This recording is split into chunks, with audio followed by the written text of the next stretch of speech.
क्या आप दांतों में लगातार दर्द, पायरिया, मसूड़ों की सूजन या खून आने की समस्या से परेशान हैं? तो बिना देर किए आपके क्षेत्र आपकी सेवा में तत्पर जगताप डेंटल ओरल क्लिनिक पर आ जाइए। हमारा पता है Jagtap dental oral clinic, Jalandhar engineering workshop के बाजू में, कहारवाड़ी, खंडवा।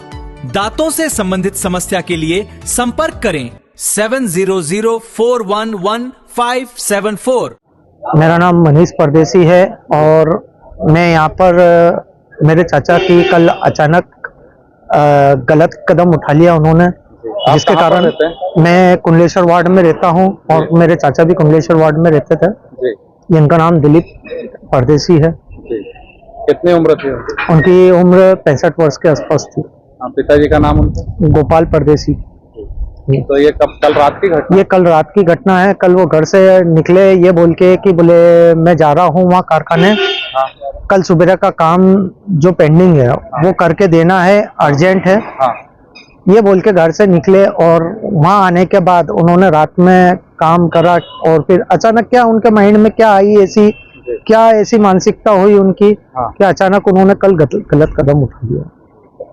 तो कुछ ऐसा परिवार में कुछ ऐसा कभी उन्होंने चर्चा नहीं की है कि कुछ समस्या? कभी ऐसी कोई चर्चा नहीं। और मिलनसार के साथ साथ हंसमुख थे वो बहुत। कभी किसी से ना तो विवाद किया, ना कभी किसी से गलत बात की, ना किसी से कभी कोई विवाद की खबर हम लोगों तक आई है।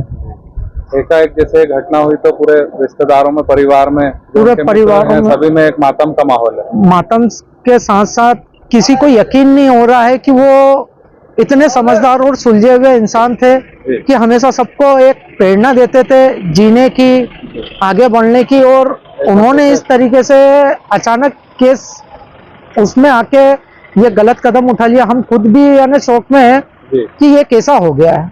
हमें अभी भी यकीन नहीं हो रहा है कि वो हमारे बीच में नहीं है। फिर उनको क्या है, हॉस्पिटल लाया गया? हॉस्पिटल लाया गया है। अभी उनका पोस्टमार्टम चल रहा है। पोस्टमार्टम के बाद कल उनकी अंतिम यात्रा सुबह 10 बजे राजेंद्र नगर, लक्ष्मी नगर, माता चौक से हरिश्चंद्र मुक्तिधाम ले जाएंगे। पारिवारिक स्थिति क्या है, बच्चे वगैरह? बच्चे लोगों को भी यकीन नहीं हो रहा है। और एक लड़का था साथ में उनके पूरे बिजनेस को संभालता था, फर्नीचर के। अब उसका भी यानी मन ऐसा हो रहा है कि एक बरोबरी से जो एक कंधा था पिताजी का, साथ में काम करने का, और उनका सहारा उनको और उसका सहारा इनको था, अब वो एक सहारा बीच में नहीं रहा है। दुखद ऐसी घटना हो गई है, उसको भी समझ में नहीं आ रहा। फिर भी हम लोग समझा रहे हैं, परिवार है साथ में, आगे बढ़ेंगे, करेंगे।